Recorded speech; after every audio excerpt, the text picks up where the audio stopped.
हेमराम राजपूत जी, छत्तीसगढ़ से। पूज्य गुरुदेव, आपके चरणों में कोटि कोटि नमन। गुरुदेव भगवान, जब से आपको देखा है, सुना है, तब से मैं अंडा, मांस, मछली, दारू, सिगरेट, खाना पीना सब छूट गया है, लेकिन भोग विलास में अभी भी फंसा हूँ। भोग हाँ, विलास तो मुझे बच्चा इतना गिरा सिद्ध देते हैं। थोड़ी हो गए तो कि अब संसार का आकर्षण ही तुमको नहीं लगेगा। वो तो जब मन भगवान में लीन हो जाता है तब काम, क्रोध, लोभ, मोह, मद, मत्सर इनका प्रभाव नहीं पड़ता। नहीं। हाँ, सकल कामना हीन जे राम भगति रस लीन। जिनका मन भगवान के नाम रूप आनंद में डूब गया, उसके हृदय में कोई कामना नहीं रहती। अभी तो सत्संग का प्रभाव प्रारंभ हुआ है, पर बड़ी धन्यवाद की बात है आपको कि आप बच्चे ये हमारी बात सुनते हो और असत बातों का त्याग करते हो। भगवान की बड़ी कृपा है और ये कृपा बढ़ती रहे। अपने आचरणों को सुधारने की जो तुम चेष्टा कर रहे हो, ये हमारे लिए बड़ी सुखद बात कर रहे हो ना। हमारा हृदय बस जितने समय तक के लिए शरीर में जान है, तो हम यही सोचते हैं कि सब जितने भी जनों की बुद्धि पावन हो जाए। अगर बुद्धि पावन हो गई तो सब बात बन जाएगी। आज हमारी समाज की बुद्धि भ्रष्ट हो रही है, गिर रही है। जैसे आप खान पान बताए ना बच्चा, ऐसे खान पान बुद्धि राक्षसी कर देते हैं। और राक्षसी बुद्धि का परिणाम आप समाज में देख रहे हो। हिंसा, व्यभिचार, छल, कपट, पदों का दुरुपयोग। जो पद समाज सेवा के लिए है, वो समाज शोषण का कार्य बन जाता है। बुद्धि बड़े बड़े जब जन तो यहाँ बैठ के जो बातें, कि बहुत भयभीत हूं अंदर से, कैसे शांति मिले। और ऐसे अंगरक्षक खड़े हैं बड़े बड़े सर, तब अंदर से हंसी आती है कि प्यारे, जो करना चाहिए वो किया नहीं, और जो नहीं करना चाहिए वो करा, तो उसी के कारण आपकी स्थिति है। उसी कारण स्थिति, मतलब कोई भी पद, कोई भी वैभव, कोई भी तुम्हें शांति प्रदान नहीं कर सकता यदि तुम भगवान के विरुद्ध चलोगे। जैसे भारतीय कानून संविधान, ऐसे अखिल ब्रह्मांडों का कानून संविधान गीता जी, श्रीमद् भागवत जी, रामायण जी, ये परम पावन ग्रंथ हैं। ये अनुशासित जीवन व्यतीत करने के लिए आज्ञा देते हैं। हम अगर इनके अनुसार चले तो आनंद की अनुभूति हो जाएगी। जिस आनंद को हम गंदी जगहों में खोज रहे हैं, ना कभी किसी को मिला है, ना मिलेगा। लौटो, आनंद भगवान के चरणार विंद में है। जो आनंद सिंधु सुख राशि भगवान को कहते, उनके नाम में है, उनकी आज्ञा पालन में है। हमें बहुत अच्छा लगता है जैसे आप नवयुवक जन जब कहते हैं ना, मैंने व्यसन छोड़ा, तो मेरे हृदय में शीतलता हो जाती है कि मेरी मेहनत सार्थक हो रही। जो हमारे कान में सुनने को मिलता है कि हमने असत आचरण छोड़ दिए और आगे बढ़ करके भगवान का नाम जपने, मुझे लगा कि मेरा समय सार्थक हो गया, मेरा जीवन सार्थक। जैसे बच्चा सुख पूर्वक है तो माँ को सुख मिलता है ना, ऐसे संतों का हृदय माँ जैसा होता है। सब चेहरे अपरिचित हैं, लेकिन इन चेहरों में जो प्रकाशित है वो परिचित है। इसलिए साहब, मेरे प्राण प्रिय आत्मा हो, मेरे जीवन धन, प्रभु आपके हृदय में वास करते हैं। जब आप लौटोगे अपनी तरफ तो मुझे सुख मिल जाएगा। गुरु जी, अब ऐसी कृपा कर दो कभी आपको भूलो ना। हमको याद रखो चाहे ना रखो, हमारी बात को याद रखो। बात पक्का समझना। देखो, अभी आप हमको ये समझते हैं, ये रहेगा नहीं, तब आप सोचोगे कि अब वो नहीं रहे, मर गए। नहीं भाई, ये विनाशी है, ये रहेगा नहीं। और जो अपने हैं वो अविनाशी है। अगर हमारी बात मानोगे तो हर समय हम तुम्हारे साथ रहेंगे, तुम्हें ध्यान में रहेगा। जैसे आप कोई बात हमारी मान रहे हो तो देखना आपके मानस पटल पर हम होंगे। यार, महाराज जी ने बात कही थी, तो महाराज जी सामने है और वो बात कान में है, तो तुम्हें वो शक्ति मिलेगी जिससे तुम आगे बढ़ोगे। हमारा ध्यान रहे न रहे, हमारी बात का ध्यान रहे। ये सब आपकी कृपा से ही संभव हो सकता है हमारा। बड़ी कृपा है प्रभु की, हम सब पर कृपा है। सब मम प्रिय, सब मम उपजाए। देखो, साधु की कृपा किसी बंटवारे पे नहीं है, पक्का समझना। जैसे लोग कह देते हैं ऐसे पापी को आपने अपने सामने बैठा ला, वो विशेष अधिकारी है, इमरजेंसी में है वो। नहीं है? कोई कई मरीज ऐसे नहीं होते कि सीधे सब हटाओ, उसको इंजेक्शन लगाना छोड़ो क्योंकि वो टिक जाएगा, इसको लगाओ, इसको जरूरी है, इमरजेंसी में है। जैसे कोई बहुत ही गंदे आचरणों से युक्त है तो हम लोगों के लिए विशेष कृपा का पात्र होता है। अब इसको संभालना होगा, बिल्कुल तुम चिंता मत कर, एकदम टूट पड़ते हैं कि अगर आखिरकार बीमार की जो स्थिति है वो अस्पताल में तो ठीक होती है, तो भव रोग के अचूक डॉक्टर, अचूक औषधि देने वाले संत सदगुरुदेव तो है। सदगुरु वैद्य वचन विश्वासा, संयम यह न विषय कयासा, निकल जाओगे माया से। वैसे सब पर कृपा हमारे प्रभु की है, पर हम उस कृपा को पहचाने, इसके लिए साधु संग और नाम जप की जरूरत है। नहीं, भगवान तो सबको प्यार, जो भगवान को गाली देते हैं, पृथ्वी फट नहीं जाती, उसे रखती है। यद्यपि ये सब भगवान की शक्तियां हैं, वायु उसके श्वास में जाना बंद नहीं कर देती, नहीं मर जाए तड़प के 1 सेकंड में, वायु देती है। जल मिल रहा है, आकाश अवकाश दे रहा है, शब्द दे रहा है। भगवान की जो जीवन की आवश्यकता की वस्तु में भगवान को जो गाली देते हैं, उनको भी भगवान दे रहे हैं, प्यार नहीं उनका। मान लो बहुत ही गंदे आचरण वाला बच्चा, लेकिन जब घर आएगा तो माँ थाली वही लगाएगी जो बहुत पढ़ा लिखा बच्चा अच्छे आचरण वाला है, जैसा उसको पवाएगी वैसे उसको। तो जो माताओं में प्यार आया है, दुलार आया है, वो हमारे भगवान से ही तो आया है। भगवान अनंत माताओं जैसा दुलार लिए हुए हैं। स्वयं कहते हैं कि जैसे माँ अपने बच्चे से प्यार करता है, वैसे हम सबसे प्यार, सब मम प्रिय, सब मम। भक्तों के लिए कहते हैं, करो सदा तिनके रखवारी, जिम बालक राखे महतारी। इसलिए कृपा तो है, हम उस कृपा का आदर करें, नाम जप करें, भगवान के आश्रित हो जाएं और गंदी बातें त्याग दें, तो ये मनुष्य जीवन बहुत आनंदमय हो जाएगा। देखो, हमारी अगर बुद्धि खराब है तो हमको दुर्गति भोगनी पड़ेगी।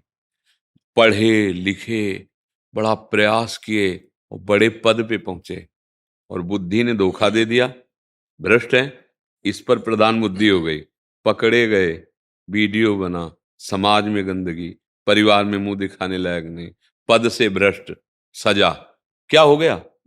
बुद्धि बिगड़ गई। खूब पढ़े लिखे, बड़े ऊंचे, अब गया हो सब। इसीलिए हम कहते हैं ना भगवत प्राप्ति सही, ना प्रेम सही भगवान से। जीने के लिए तो चाहिए, जो बुद्धि हमें चाहिए कि हमें गलत जगह फंसा न दे, उसके लिए तो भजन चाहिए। इसीलिए राम कृष्ण हरि जो नाम प्रियो, राधा राधा राधा, तुम्हारी बुद्धि शुद्ध हो जाएगी, तुम्हारा जीवन पवित्र हो जाएगा। गंदे आचरण छूट जाए तो अभी शांति मिलने लगी। आपका स्वरूप है, हम जिस शांति की खोज कर रहे हैं, आनंद की खोज कर रहे हैं, वो हमारा स्वरूप है। जैसे भगवान के हम अंश हैं, तो भगवान को क्या कहा गया? शांताकारम। भगवान का स्वरूप शांत है। भगवान को क्या कहा? अविनाशी।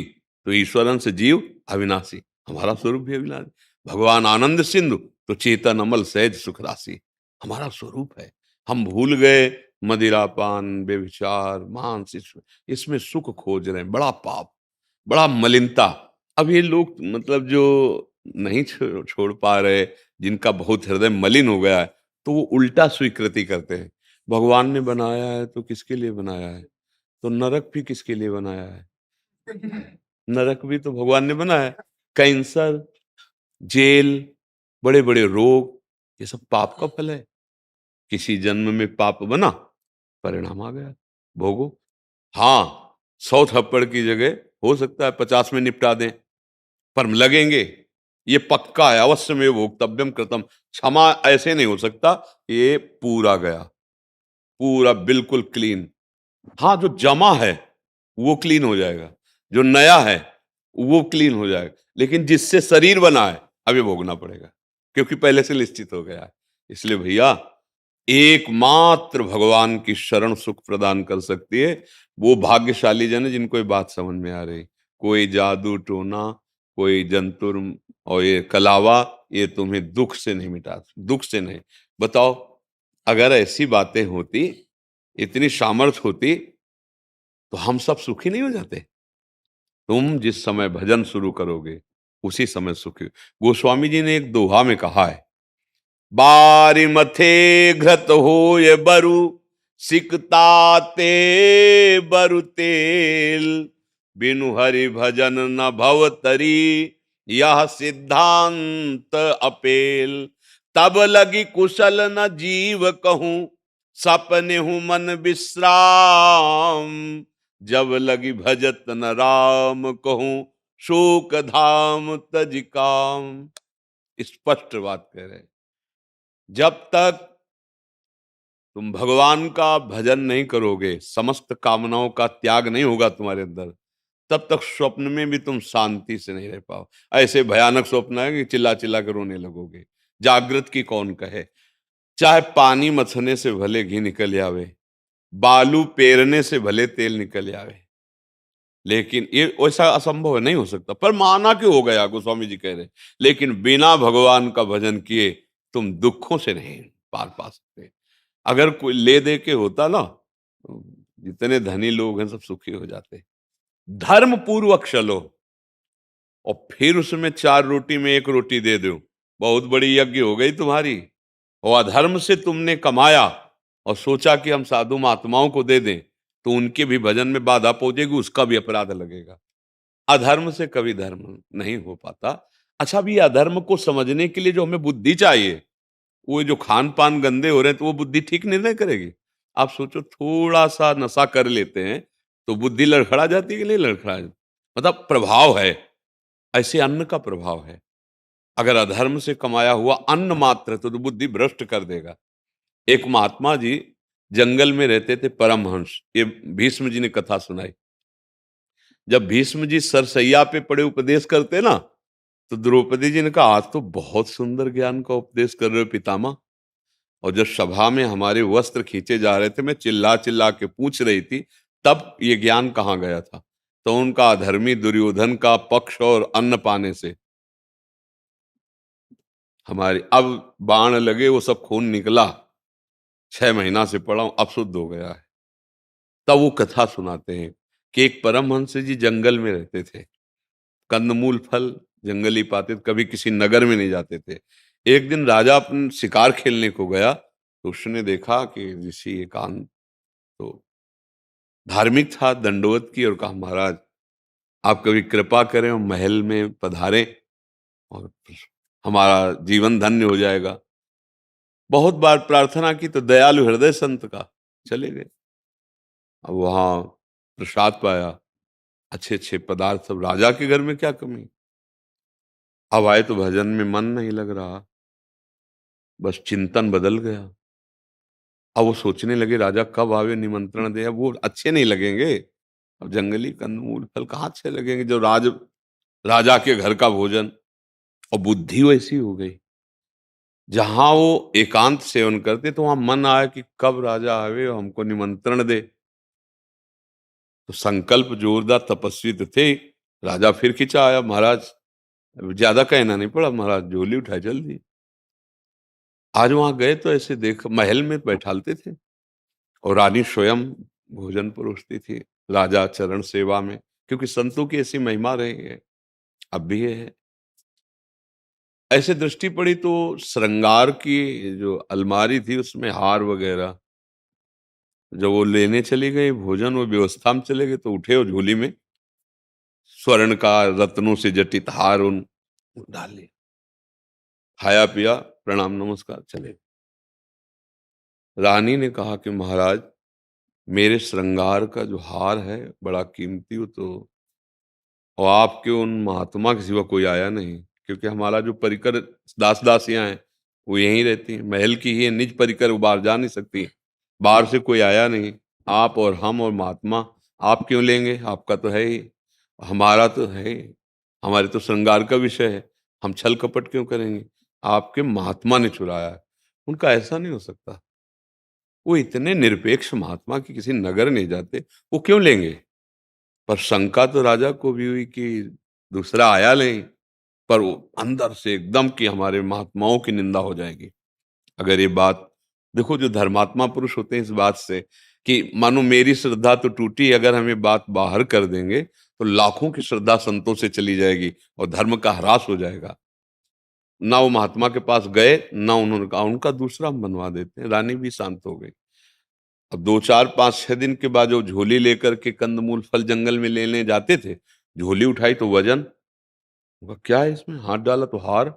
बोले ये कैसे आ गया, क्योंकि 4 5 दिन से उपवास है तो बुद्धि शुद्ध। अरे ये तो हमने स्वयं चुराया, ऐसी बुद्धि कैसे, मुझे क्या जरूरत है इसकी।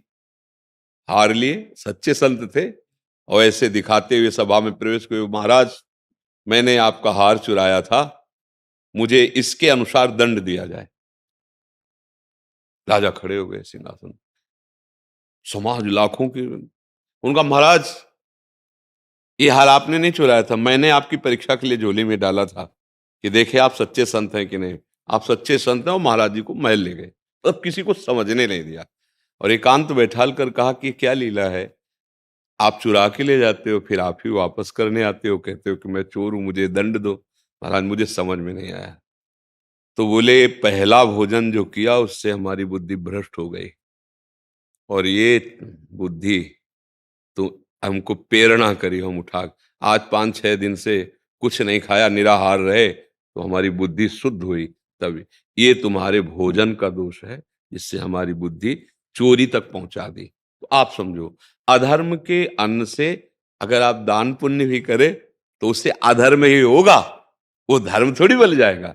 इसलिए धर्म पूर्वक चलो, भगवान का आश्रय, गंदे भोजन, गंदा संग त्याग दो, तो तुम आनंद सिंधु, भगवान की कृपा से ये जीवन भी आनंदमय और परलोक भी आनंदमय। नहीं, यहां से कुछ नहीं जाने वाला। शरीर जब छूटेगा ना, कुछ नहीं, सब तुम्हारी पढ़ाई लिखाई, रुपया पैसा, रिश्ता नाता सब यहीं रखा रहेगा। इसलिए बड़े भाग्यशाली जन हैं जिनके मन में ये बात आ गई कि अब गंदे आचरण त्याग कर मैं भगवान का नाम जपूंगा, भगवान के मार्ग में चलूंगा। राम अवतार जी पलवल से। जय श्री राधे। गुरुजी आपके चरणों में कोटि कोटि प्रणाम। गुरुजी ऐसा कौन सा ज्ञान है जो सब विद्याओं का राजा है और जो समस्त रहस्यों में सबसे ज्यादा गोपनीय है? सब विद्याओं का राजा। अपने स्वरूप को जान गया तो भगवान के स्वरूप को जान जाएगा और संसार के भी स्वरूप को जान जाएगा। जो अपने स्वरूप को नहीं जानता वो भगवान के भी स्वरूप को नहीं जानता और संसार के स्वरूप को नहीं जानता। समझ रहे ना? एक चम्मच गंगा जल की महिमा को जान जाओगे तो गंगा की धारा का प्रभाव जान जाओगे। हम उनके अंश हैं, परम पिता प्रभु के। ये जब देखो, इसी 3.5 हाथ के शरीर में आप रह रहे हैं, लेकिन आप अपने को जानते हैं क्या? है? जानते? इसी को तो जानते हैं। और ये है ढांचा, ये है कपड़ा शरीर का। जो शरीर है ये कपड़ा है, ये शरीर रूपी कपड़ा है। आत्म तत्व जो आप भगवान के अंश है, आप उसको नहीं जानते। जो अपने स्वरूप को जान गया वो भगवत स्वरूप हो जाता है। पर ये जानकारी भगवान गुरु रूप में आके जैसा आदेश करते हैं वैसे चले तो हो सकता है। सोई जाने जेहु देहु जनाई, और जानत तुम्हें तुम्हें हो जाए। अपने स्वरूप का बोध अगर हो जाए तो भगवान के महिमा का और संसार के जाल का, माया जाल का सब ज्ञान हो जाएगा। एकमात्र जब तक आप नहीं जानते इस ज्ञान को, तब तक सब अधूरा है, सब अधूरा है। चर्चाएं खूब हो रही हैं, स्वरूप बोध नहीं है। तभी अगर अपने स्वरूप का बोध हो जाए तो सब बात बन जाए। भगवान का नाम जब हम जपते हैं तो एक एक नाम, संसार से वैराग्य, स्वरूप का बोध, भगवान से प्रेम, सब कुछ हो जाए। इसीलिए हम सार बात कहा करते हैं बार बार, आप नाम जप करो, आप राधा राधा बोलो, आप राम कृष्ण हरि नाम जप करो, यही तुम्हें शुद्ध कर देगा, यही तुम्हें स्वरूप बोध करा देगा, यही तुम्हें भगवत साक्षात्कार करा देगा। स्वरूप बोध हो तो भगवान का अनुभव हो जाएगा, और प्रगट में भगवान के दर्शन हो तो स्वरूप बोध हो जाएगा। मम दर्शन फल परम अनुपा, जीव पाव निज सहज स्वरूपा। नहीं, भगवान कहते हैं ना, हम भगवान के स्वरूप हैं, मतलब अंश का मतलब, जैसे एक चम्मच गंगा जल को आप क्या कहेंगे? गंगा जल तो कहेंगे ना। ऐसे पूर्ण सच्चिदानंद भगवान का अंश हम। भगवान कहते हैं ममैवांशो, भगवान कहते हैं ना ममैवांशो, तू मेरा अंश है। तो हमारा स्वरूप क्या है? भगवत स्वरूप है। जब कोई भगवत धाम जाता है तो जैसे हरि वैसे ही बन के जाता है। गीध देह तज धरि हरि रूपा, हरि रूप होकर जाता है। एकमात्र भगवान को जान लेने से फिर और कुछ जानना बाकी नहीं रहता। एकमात्र भगवान को प्राप्त करने से फिर और कुछ प्राप्त करना बाकी नहीं रहता। अगर ये ना हुआ तो सो सब धर्म करम जर जाऊ, गोस्वामी जी कह रहे। जोग कुजोग ज्ञान अज्ञान हो, वो ज्ञान वो योग किस कार्य का, वो कर्म धर्म किस कार्य के, जिसमें भगवान के चरणों में प्रेम नहीं हुआ, भगवान का निरंतर स्मरण नहीं हुआ, स्वरूप बोध नहीं हुआ। ये समझ पा रहे हो बच्चा? आप चूंकि आध्यात्मिक भाषा है, पर हमें अच्छा लग रहा है कि आप नवयुवक होकर आप ये जानना चाहते हैं। तो हमारी प्रार्थना है, गंदे आचरण छोड़कर अच्छे आचरण करो और नाम जप करो, अपने आप सब हो जाएगा, अपने आप हो जाएगा। नाम जप में बड़ी सामर्थ है, पर नाम जप में मन नहीं लगता और किसी में भी लग जाएगा।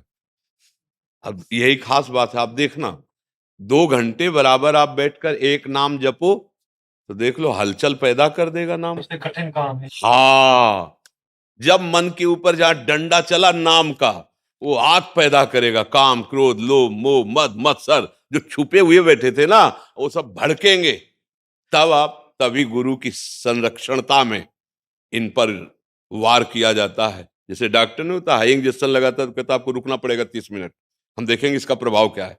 तभी गुरु चरणों में ही उपासना परिपक्व होती, उनके आदेश उनकी कृपा। हाँ, नाम जप करना बहुत कठिन कार्य है, क्योंकि जैसे मन में वेग आया काम का, रसेंद्री का स्वाद चखने का, श्रवण इंद्री का सुनने का, देखने का, अब देख लो वही करते हो जो वेग आता है, उसको रोक सकते हो, और रोक ले तो वो ज्ञान प्राप्त करने की योग्यता प्राप्त हो जाती है, जिसके जानने के बाद कुछ जानना बाकी नहीं रहता, जिसके पाने के बाद कुछ पाना बाकी नहीं रहता। पर एक खिलवाड़ नहीं, सुन लियो लेकिन जो मन कहेगा वही करना पड़ेगा, जहां इंद्रियां ले जाएंगी वहीं जाना पड़ेगा। वो बहादुर है जो अपने कदम रोक दे, इनको वही बहादुरपन आता है नाम जप करने से। अगर भजन नहीं तो मनमानी आचरण और फिर बड़े ज्ञान बघारे जाएंगे। यही बातें होंगी, यही नकली नोट बिल्कुल असली जैसा ही होता है, उसमें कुछ पहचान होती है जिससे कि नहीं चलेगा ये नकली है। नहीं तो अगर ज्यादा समझदार नहीं है तो असली ही बिल्कुल टू कॉपी होता है, तभी रंग नहीं आता। नहीं तो नाम जप और भगवत चर्चा ये 2 सिद्ध साधन है भगवत प्राप्ति के।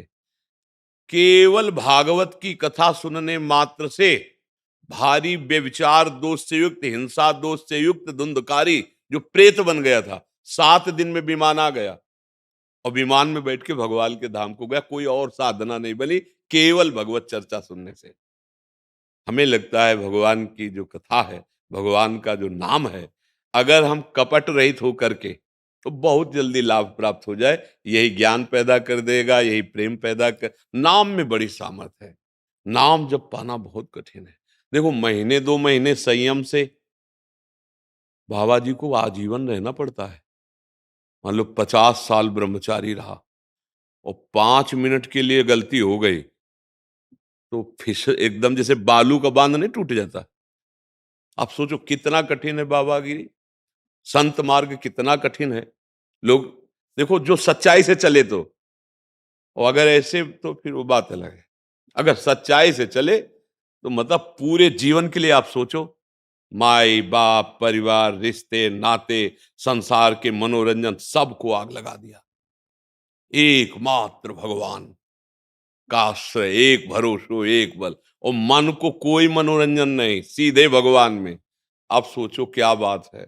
अब थोड़ी देर लगा के आप देखो मन को भगवान में। महाराज जी 2-2.5 घंटे पूजा हो जाती है, लेकिन नाम जप हाँ, करना हाँ, बहुत वही कठिन कह- है, और ये तब हो पा रहा है जब आपकी प्रेरणा मिली है। मतलब कि नाम जप क्या होता है ये अब लोगों को पता चल रहा है कि नाम जप क्या है। और ये बगैर आपके, अब आपके मतलब मैं वृंदावन इतनी बार आया हूँ और लेकिन आपके दरबार नहीं आ पाया, और हमेशा आपकी बात एक याद रही कि इस केली कुंज में तभी कदम रख पाओगे जब राधा रानी की कृपा होगी, और बगैर उनकी कृपा के नहीं है। और मैं कुछ भजन लिखता हूँ, कभी कभी शेर व शायरी लिख लेता था। एक दिन प्रेरणा मिली आपसे कि तुम भजन भी तो लिखो, तो सबके भजन लिख लिए, लेकिन राधा रानी का भजन लिखना अपने आप में मतलब बहुत ही कठिन है। और कुछ लाइनें जब लिख पाया हूँ तो मुझे समझ में आया कि राधा रानी का भजन लिखना कितना कठिन है। उसमें क्या होता है, जैसे आपने लाइन लिखी ना, अब वो क्या होता है, अहम जो होता है वो पुष्ट होना चाहता है। देखो हम यहाँ ऑपरेशन होता है, यहाँ अध्यात्म के औजारों से ऑपरेशन होता है, तो कहीं ना कहीं अपना जो अहम है वो पुष्ट हो। श्री जी के विषय में प्यारोडुम क्षमते ने अच्छी सुकादि नाम तो या ध्यानगम, आप क्या लिख सकते हैं? आपने देखा है? जब देखा नहीं तो लिख कैसे सकते हैं? प्यारोडुम क्षमते, क्षमता शब्द समझते ना, प्यारोडुम क्षमते न यच्छु सुकादि नाम तो ध्यानगम, जिनके ध्यान में ये नहीं। ये महापुरुषों ने जानते हो कैसे लिखा है? तुकबंदी नहीं, शब्द का लच्छेदार जोड़ नहीं, देख रहे हैं, जो देख रहे हैं वही लिख रहे हैं। और अगर तुम गा लिए, चित्त लगा दिए, तो तुम्हारे आंखों में भी वो दिखाई देने लगेंगे। नाम बाणी निकट श्याम श्यामा प्रगट। तो हमें लगता है हम संतों की सभा में जाएं सुनने के लिए, केवल सुनने के लिए। हमारी जो जिज्ञासा है वो हम प्रश्न करें, हम जो करते हैं उसमें जो त्रुटि है वो बात बोले।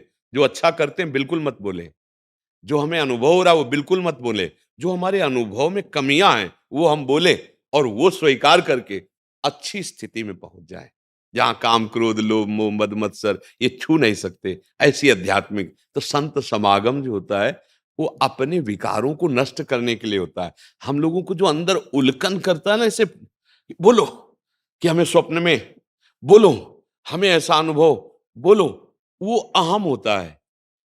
अहम, उस अहम के नाश के बिना भगवान का प्रेम या भगवान का ज्ञान नहीं होता। अपने लोग उसी डॉक्टरी के लिए बैठे हैं। सच्चाई से चलो, स्थिति आ जाएगी, मुक्त हो जाओगे।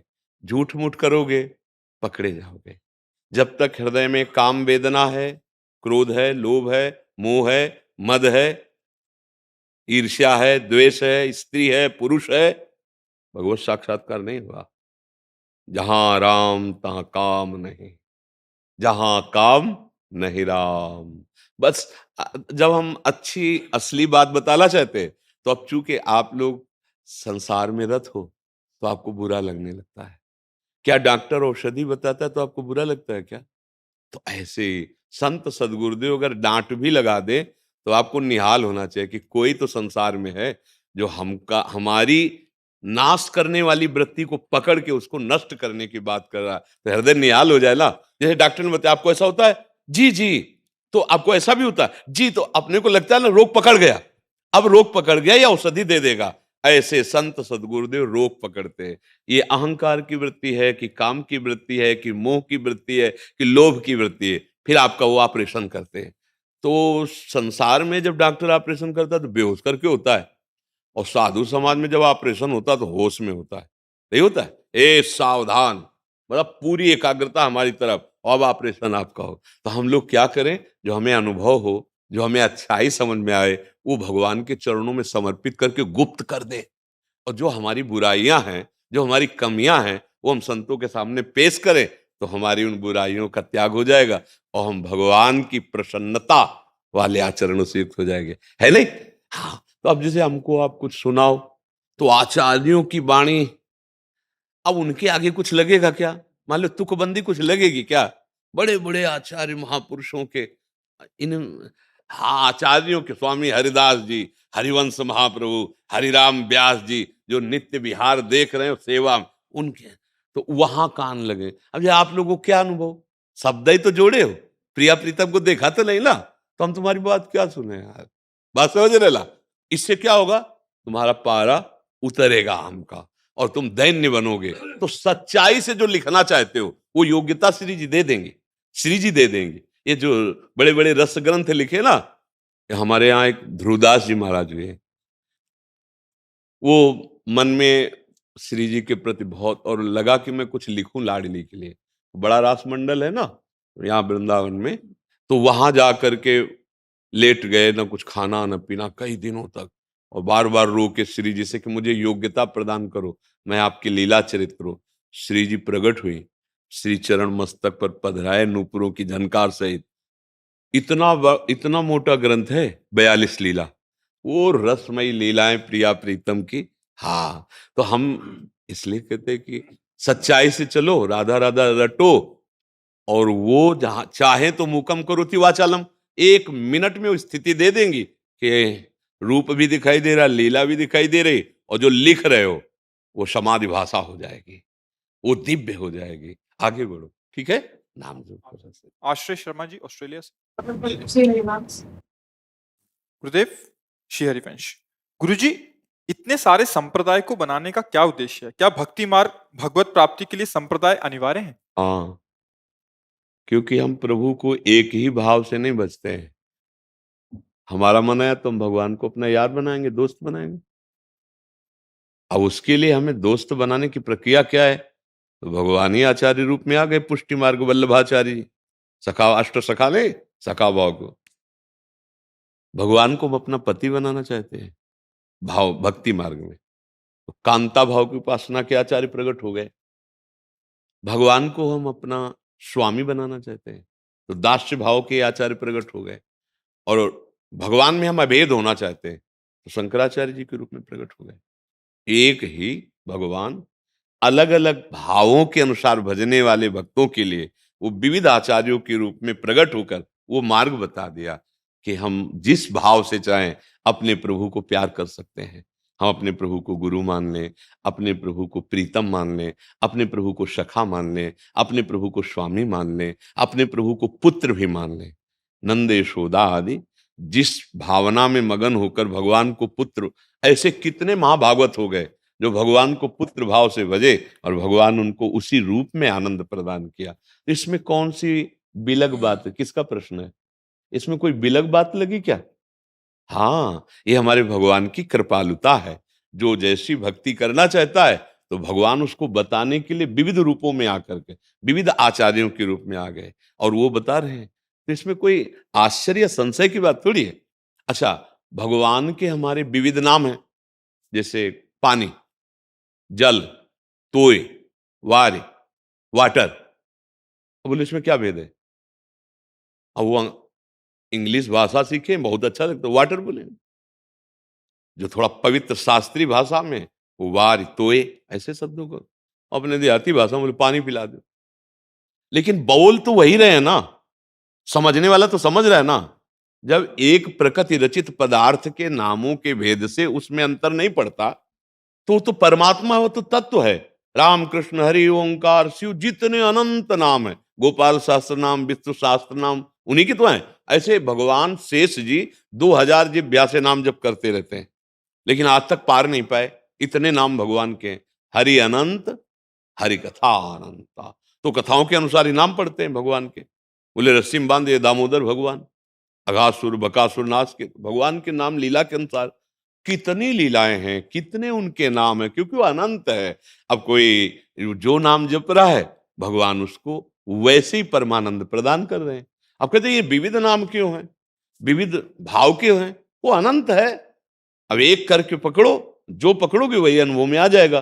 गोस्वामी जी को राम दिखाई देते हैं, गोपियों को श्याम दिखाई देते हैं, उपनिषद तत्वदर्शी महात्मा को ब्रह्म दिखाई देते हैं। सर्वम खलमिदम ब्रह्म। गीता का स्वाध्याय करने वाले कृष्ण दिखाई देते हैं। मत्ता परतर्म नान्यत किंचित अस्ति धनंजय। अब बताओ, बोले वो तो ब्रह्म कह रहे हैं, वो राम कह रहे हैं, वो श्याम कह रहे हैं, वो कृष्ण कह रहे हैं। बोले बात एक ही है, ये उनके नाम है, वो एक है। बोले कोई उनको पितृ भाव से, मित्र भाव से, गुरु भाव से, स्वामी भाव है। और वैसे भी ये हमें सुविधा दी गई है कि जुगल घाट नहा लो, या तो मथुरा जाके विश्राम घाट नहा लो, या केसी घाट नहा लो, लेकिन जिसमें नहाओगे वो क्या है? बस समस्या का समाधान है। बोले इतने घाट क्यों बना दिए गए? क्योंकि अलग अलग पसंद है ना, कि आज हम विश्राम घाट में नहाएंगे, बोले हम तो जुगल घाट में जाएंगे, बोले हम केसी घाट में जाइए आप, लेकिन जब नहाओगे तो एक ही यमुना होगी। तो समस्या क्या है?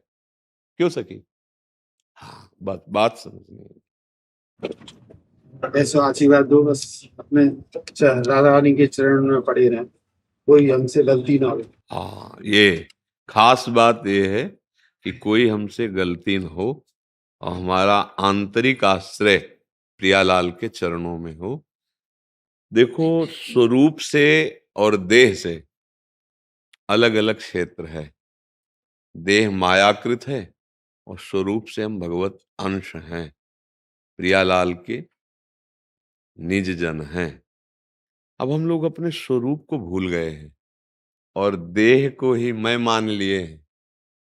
तभी भगवत रसिक जी ने कहा, पांचों भूले देह सुधि, तब छठे भावना रास की। नहीं, देह शुद्ध देह।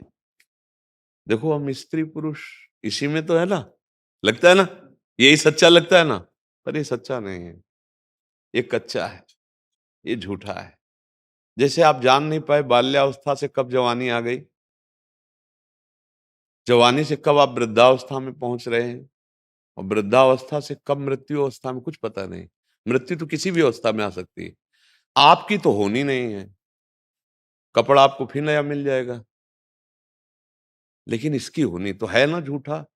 ना ये बाल्यावस्था टिका पाया, ना यौवन अवस्था टिका पाया, अभी धीरे धीरे जर्जर अवस्था की तरफ मृत्यु अवस्था आ जाएगी। तो इससे थोड़ा मोह हटा दिया जाए तो गंदी बातें बंद हो जाएंगी, और ये अंदर से जान लिया जाए कि हम प्रियालाल के बिहारी जी के निज जन हैं, तो भजन बनने लगेगा।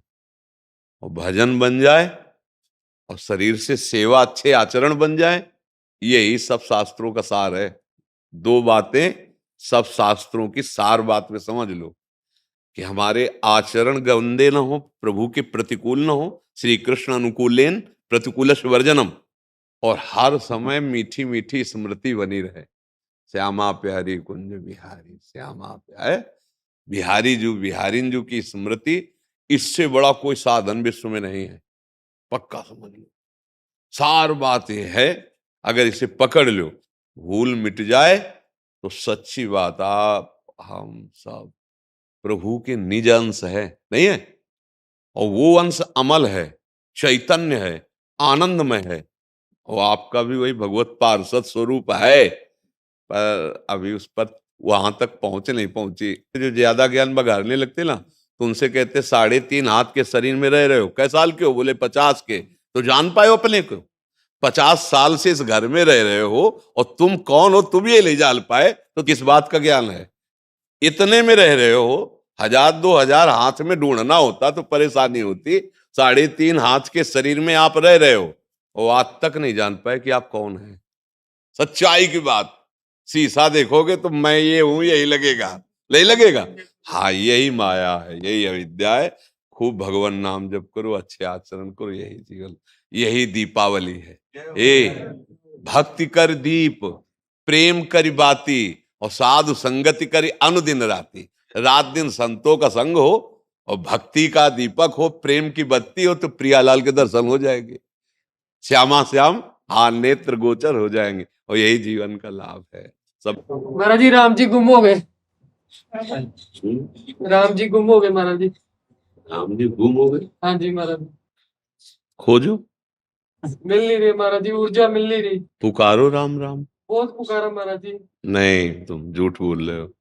भगवान करुणा निधान सर्वशक्तिमान सर्वत्र विराजमान, और उनको पुकारो मिले ना। आपकी सहारा बचे होगी तो दोस्ती कर लो हमसे, हम जैसा कहें वैसा करो। यद जिभ्यागे वर्तते नाम तुभ्यम, राम नाम मणि दीप धरि जी देवहरि द्वार, तुलसी भीतर बाहरो जो चाह। आप कैसी बात करते हो? अहो बत सुपचतो गरियान, यद जिभ्यागे वर्तते नाम तुभ्यम, राम राम राम राम। फिर इसके बाद कोई धोखा, कोई छल, कोई कपट, कोई शिकायत भगवान से? अभी मतलब बच्चा अभी तो परमार्थ में चले नहीं हो, अभी तो पापों का नाश नहीं हुआ है, इसीलिए बुद्धि अभी असत आचरण करते हो, कहते हो राम जी हमारी बात नहीं सुनते। ऐसा हम सह नहीं सकते, क्योंकि हमारा जीवन वही है, हमारे प्राण वही है, और अगर हमें अनुभव ना होता तो बिल्कुल हम भी वही बोलते जो तुम बोलते। नहीं, कोई कण ऐसा नहीं, कोई क्षण ऐसा नहीं, बिल्कुल जहां वो रमा नहीं है। अभी देखो, अपनी कमी स्वीकार करोगे बच्चा तो आगे बढ़ जाओगे, भगवान की कमी में अगर कहोगे तो भ्रष्ट हो जाओगे, क्योंकि वही बचाने वाले जब उन्हीं में कमी देख रहे तो कैसे बनेगा? पूर्ण में कहीं कमी होती है क्या? हाँ बच्चा, आओ महाराज जी, स्वागत है आपका दर से। जय हो महाप्रभु चैतन्य देव जी की जय हो, नित्यानंद महाप्रभु की जय, जय जय। पहना आप जय।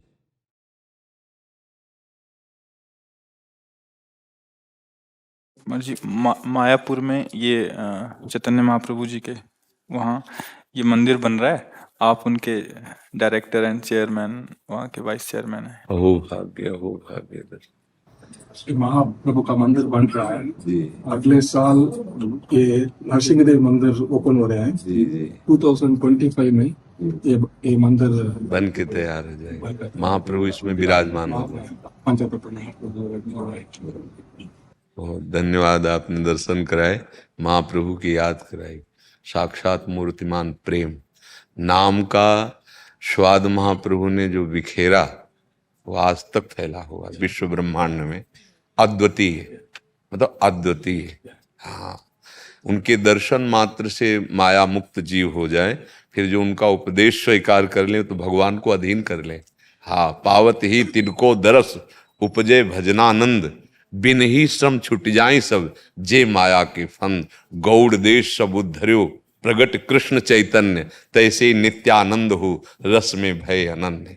हाँ, महाप्रभु का ऐसा स्वरूप, प्रेम स्वरूप विगलित कि हृदय फट जाए उनके प्रेम का दर्शन कराएं। ऐसा नाम प्रेम, ऐसा कृष्ण प्रेम, वस्तुतः वही आए हैं अपने प्रेम को हाँ स्वाद देने के लिए। हाँ, वो कोई मतलब व्यक्ति या मनुष्य या भक्त नहीं, वो साक्षात प्रभु मूर्तिमान प्रेम चैतन्य देव के रूप में। हाँ, वो थे, हैं, रहेंगे। हाँ, वैसे थोड़ी कि कहीं चले गए हैं। हाँ, वो है। हाँ, कोई पुकार कर देखे यहीं प्रकाशित हो जाएंगे। हाँ, बहुत कृपा। तो आप हमारे लीला है। हाँ, आप विराजिए और श्री जी का प्रसादी माला लाइए, आपको धारण कराए दोनों जनों को। महाराज जी आपको निमंत्रण के लिए मायापुर निमंत्रण के। हाँ, हृदय से तो महापुरुषों की चरण धूलि की वंदना है। अरे, शरीर से एक क्षेत्र संन्यास नहीं होता, तो वृंदावन का क्षेत्र संन्यास है कि ये शरीर यहीं पात हो, इसके बाहर तो इसलिए आशीर्वाद दीजिए कि ये हमारा जो भाव है महारानी जी की कृपा से पूर्ण हो। ये हमारा भाव है कि ब्रज 84 कोस की सीमा, वृंदावन की सीमा, आजीवन अखंडवास और यही शरीर पूरा हो। इसलिए हृदय तो महापुरुषों की चरण धूलि में है। आशीर्वाद दे दीजिए जल्दी से जल्दी मंदिर कंप्लीट हो जाए। भगवान के निमित्त आप कर रहे हैं ना, वहां किसी के आशीर्वाद की जरूरत नहीं, वो समर्थ प्रभु स्वयं करा रहे हैं, आप केवल निमित्त हैं, है नहीं? आप निमित्त हैं, वो स्वयं करा रहे हैं। हाँ, हम लोग यंत्र हैं, प्रभु हमारे यंत्री हैं, वो हमें जैसा चला रहे ना। तो ये भाव तो अच्छा है, क्योंकि संत और भगवंत में अभेद भाव करके आशीर्वाद मांगा जाता है। तो हमारा हृदय ही बिछा हुआ है जो भगवान के, जो प्रेम मूर्ति महाप्रभु चैतन्य देव की उपासना के लिए, तो हमारा तो हृदय ही बिछा हुआ है। हाँ, वो तो हमारे जीवन धन है। जितने भी आचार्य हैं, जितने भी वैष्णवजन हैं, उनकी चरण धूलि माथे पे, वो सब हमारे इष्ट स्वरूप हैं। एक बार कोई कृष्ण बोले तो हृदय बिछ जाता है, एक बार राधा बोले तो लगता है क्या दे दूं इसको, इससे बढ़कर के क्या है। फिर वो तो हाँ, उनके दर्शन मात्र से भगवान नाम की स्फूर्ति हो जाए। महाप्रभु चैतन्य देव, महाप्रभु नित्यानंद और उनके पार्षद और उनके अनुगामी, आज तक देखो ना अनुगामी का प्रभाव। एक महात्मा विदेश चला जाता है तो कृष्ण नाम का ऐसा बीज फेंकता है कि आज तक वो पल्लवित हो रहा है, पुष्पित हो रहा है, फलान्वित हो रहा है। हमारे देश का, महात्मा का, भगवान नाम का कितना जोर का प्रभाव आज तक नहीं चल रहा है। देश विदेश हर जगह हरे कृष्ण हरे कृष्ण। हाँ, तो ये हमारे महाप्रभु की तो देन है। ऐसे ऐसे अंकुरण डाल दिए हैं जो पल्लवित होते तो पूरे विश्व को छाया देते हैं। नाम ही है जो पाप का नाश करके महासुख प्रदान कर सकता है। नाम संकीर्तनम यस्य सर्व पाप प्रणाशनम। बस नाम का कैसे बनकर जप करना है, ये पद्धति महाप्रभु ने जो बताई आ जाए। तृणादपि सुनीचेन तरोरियु सहिष्णुना अमानिना मान देन कीर्तनीया सदा हरि। ये स्थिति आ जाए तो परमानंद नाम प्रकाशित कर दे, फिर किसी और आनंद की जरूरत। जैसे समुद्र मिल जाने के बाद छोटे छोटे गड्ढों की जरूरत नहीं, तो आनंद समुद्र भगवान का प्रकाश हुआ, फिर क्षुद्र विषयों की आवश्यकता नहीं होती है। हाँ, हमारा हृदय समर्पित है। राधा राधा राधा राधा राधा राधा राधा राधा राधा राधा राधा राधा राधा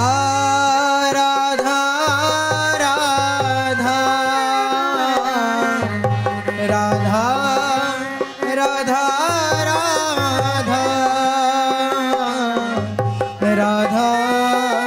राधा राधा राधा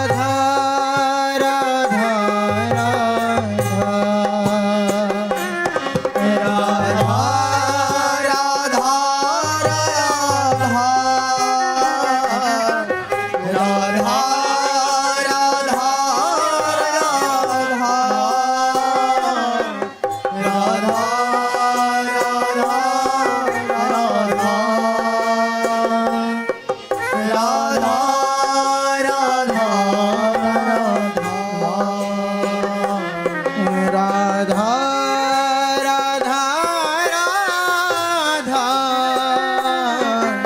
राधा राधा राधा राधा राधा राधा राधा